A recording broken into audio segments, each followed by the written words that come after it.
1 year ago to the day, I made this video. I'm gonna, I'll let you watch it, a little bit of it, clips of it anyway, which happens to be my highest viewed video to date about the England national team having just been beaten by Iceland. Literally a year to the day. Check out some of the bits that I've highlighted from the original video. Right, okay, so you've got 5 minutes of my time, England. And you don't deserve any more than that. Unbelievable. You get the perfect start with a penalty. 4 minutes in, Rooney slots it away nicely. 2 minutes later, it's you're drawing. What's going on? How can this be possible? It shouldn't be possible. Fucking nearly 9 odd players or something like that of England in and around the box, and they're all just passing it, and then it's going from side to side, out to the wings.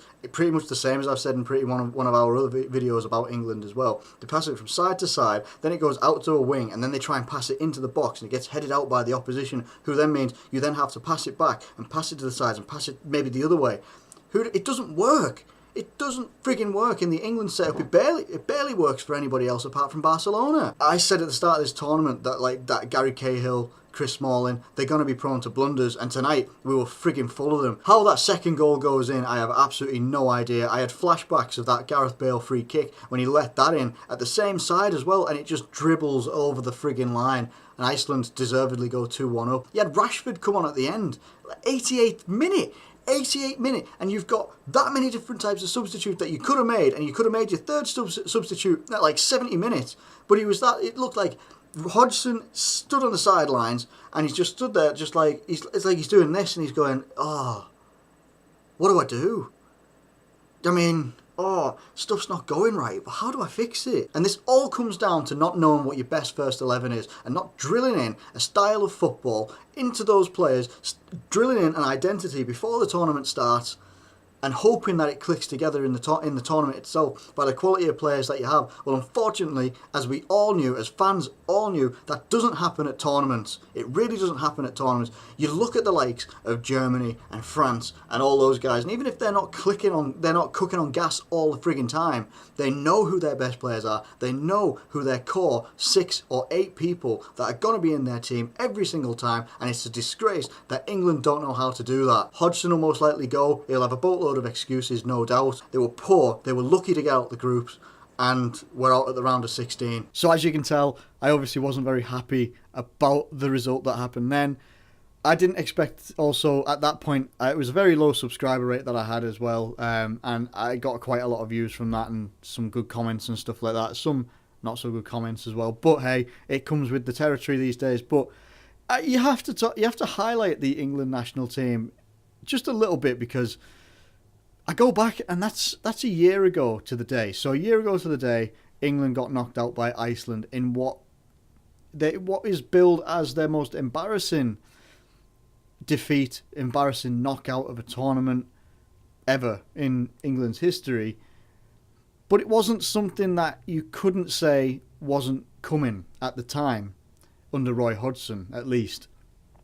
You looked at, yeah, we did very well in stuff like qualifying and things like that. You know, you had the 10 games unbeaten in qualifying and things like that. But it's always the same with England. We get to the tournament and don't actually perform. Doesn't help that you change the entire system when you get to the tournament, playing people out of position, accommodating players that maybe shouldn't be accommodated anymore and should have actually been moved out for other players, not taking the appropriate players such as wingers, only taking, I think, Raheem Sterling, left people like Valencia, Andros Townsend at home.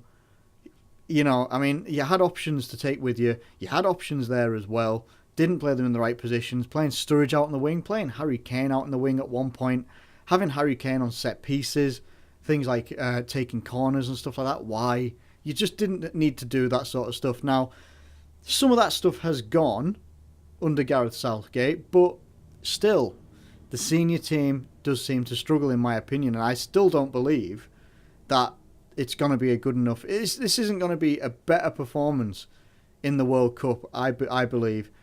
It'll maybe only a smidgen, a little bit better, maybe. I'm not sure, though. I don't really have faith in that, though, because I don't believe that, I think during qualifying and that, Gareth Southgate will make, like, he'll change things, like have 3 at the back one game, 4 at the back another game, and that's absolutely fine as long as the players are comfortable with it and you're playing the players where they should be. But case in point, when he was playing Rashford out of position on the wing in one of the qualifying games, and I can't remember if it was against France or not, but even so, last 2 games, Scotland and France. Scotland, we somehow, Harry Kane dug us out the crap and got us a 2-2 draw after 2 unbelievable free kicks. Absolute worldies by Scotland. I say worldies, you don't necessarily have to be world class to score against Joe Hart if it's a set piece. Let's just say that. You then get to the France game, and the France team had a lot of young guys in there. Now, don't get me wrong, their young players are exceptionally talented. You obviously have to look at Ousmane Dembele. You have to look at Pogba, who is still a young lad, still a young player. Maybe, 23, 24? And he absolutely ran the show there. You got Kante, still a youngish player.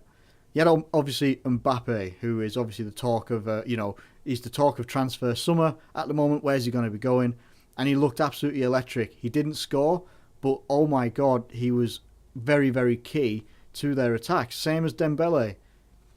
They've got different options in there. Things aren't going so well. Oh, we'll bring on some experience. We can bring on like a Giroud or something like that.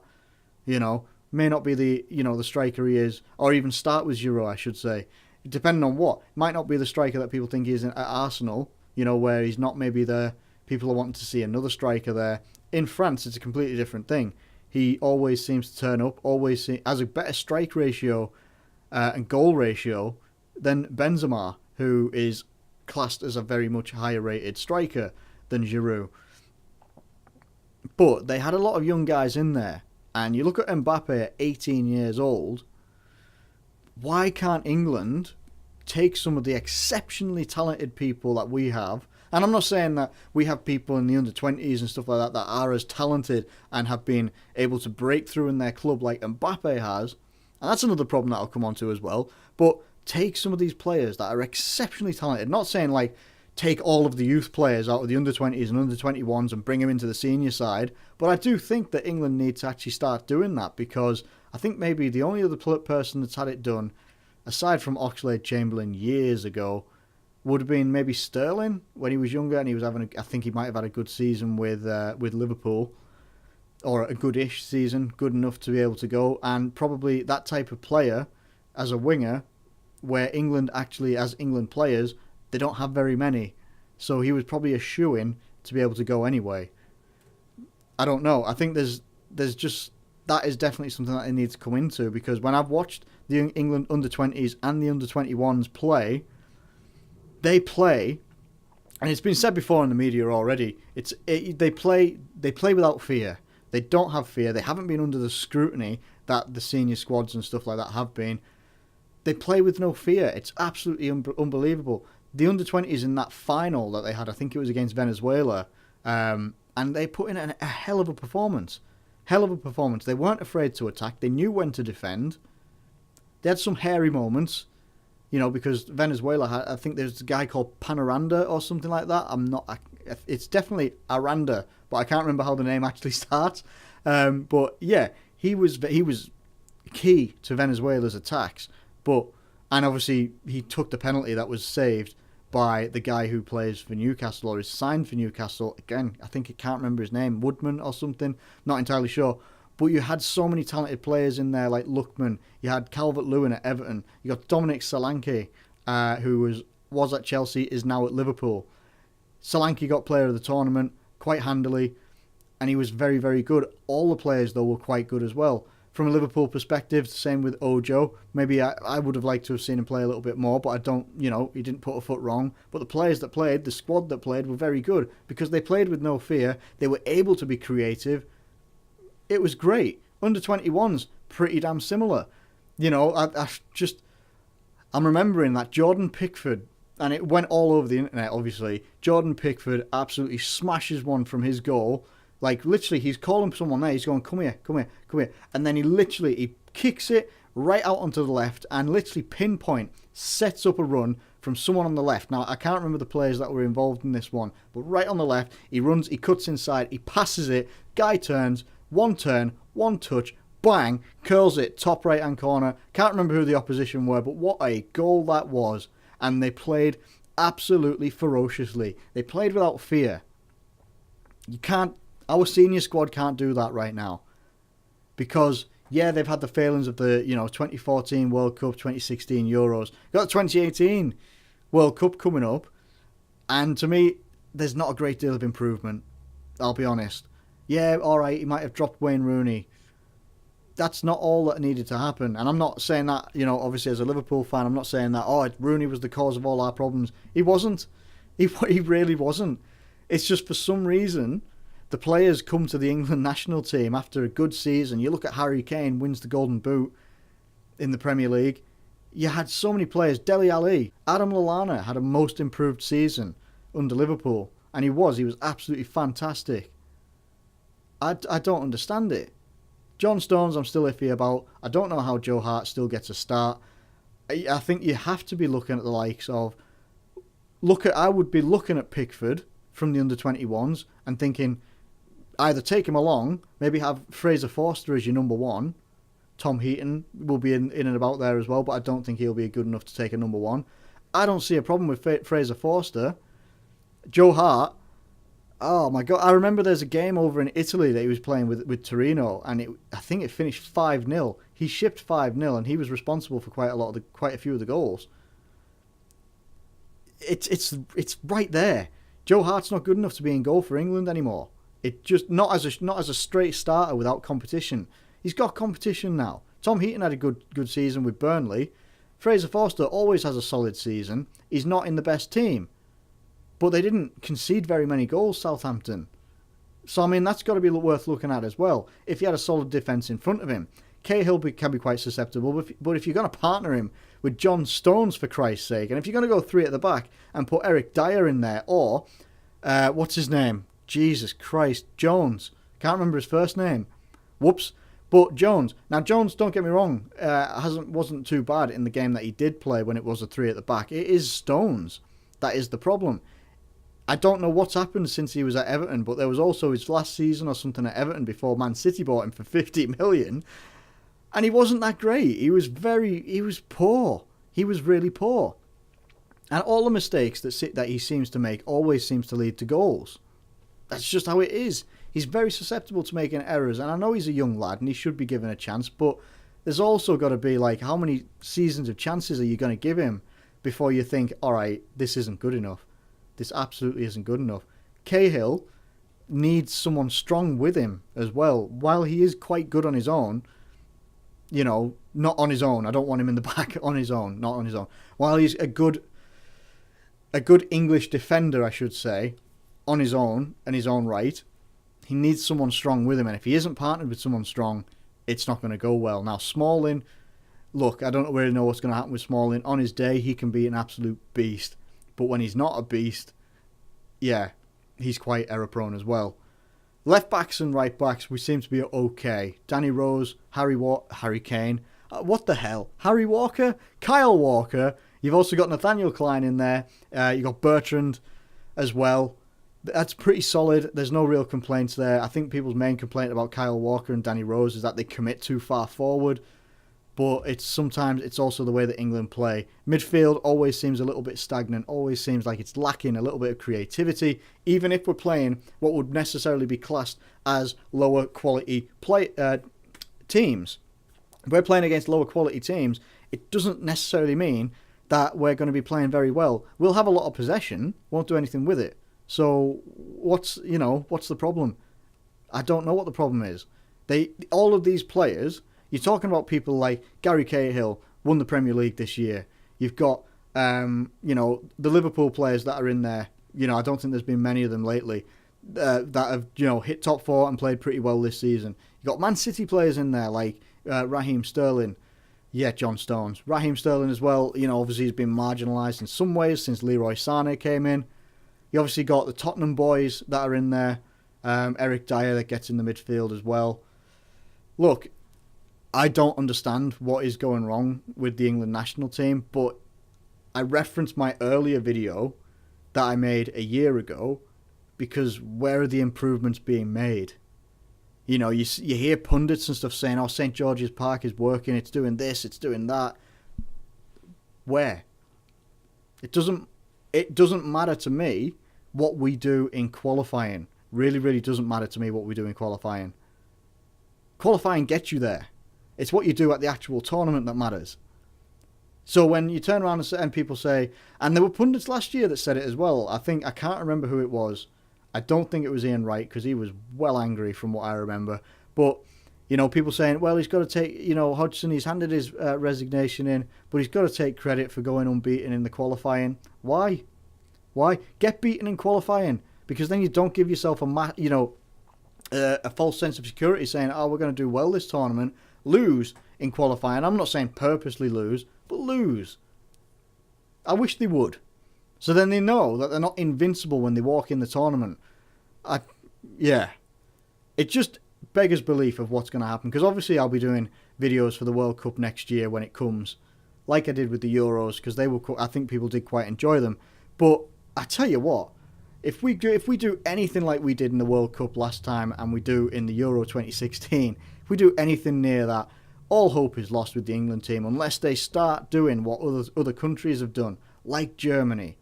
Germany's the best example I can think of where they started bringing in younger players into the senior setup whilst also mixing in experience. Not necessarily just using on-form players or name players. So like when we've had Wayne Rooney for years, when it's quite clear that he's not actually, you know, cut out to be a starter, could be someone from the bench. Even these days, probably less likely to be someone from the bench because he's not playing that much with Man United. Never know what's going to happen with his career this year, what's going to happen there. Gareth Southgate's already wanting to move the captaincy onto someone else. Could be Harry Kane. I'm not a fan of that personally. I don't think it should be a striker that should be the captain. I think it should be someone in midfield or, at worst, and I don't mean that, I mean at least a defender. I think midfielders, they're in the middle of the action. They should have the captaincy. I just think that's how it should be. They are in between the defence and the attack. They're in the middle of the pitch. They can hopefully see everything. Striker, unless they're tracking back, which they shouldn't be really, they're not going to see everything. They're not going to be able to command everything. That's just my personal feelings on it. It should be a midfielder. Who that midfielder is, no idea. No idea, because I don't know who's good enough to captain England right now. Who's going to be able to turn it around for England and show that they can actually be a good unit, a good solid unit and work together. I don't know, because at the moment it looks like a lot of individuals trying to play and they don't really know. They get put into a formation and don't really know what system to be playing, how they're meant to be playing. Yet these are supposed to be world-class footballers that are on thousands and thousands of pounds a week. What do I know? But I'm watching it, and I'm watching the under-21s and the under-20s. They're playing absolutely magnificent, wonderful, flowing football, creative. Get to the senior team, no idea.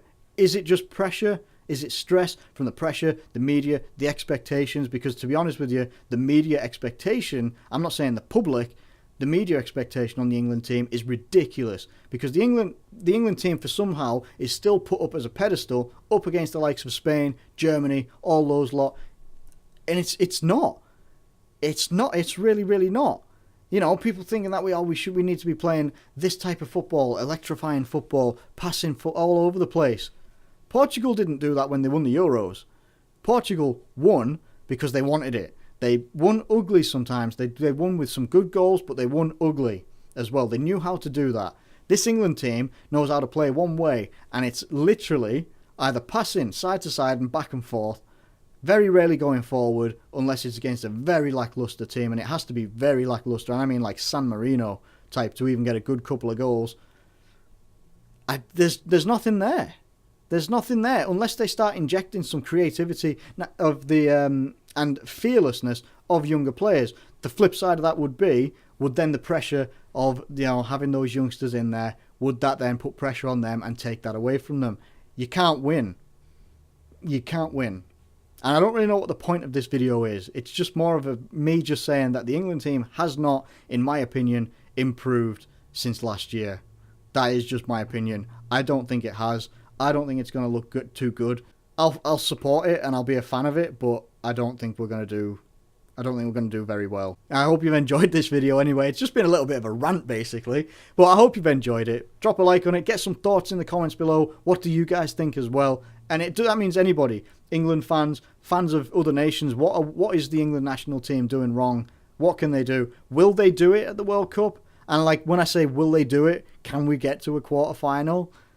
I don't know. I have a hard time seeing us getting out the groups, and I don't even know. We won't even know what they are yet. Yeah. Ye of little faith. Anyway, drop a like on the video if you've enjoyed it. Subscribe if you're new around here. Thank you ever so much for watching, as always, and I'll catch you later.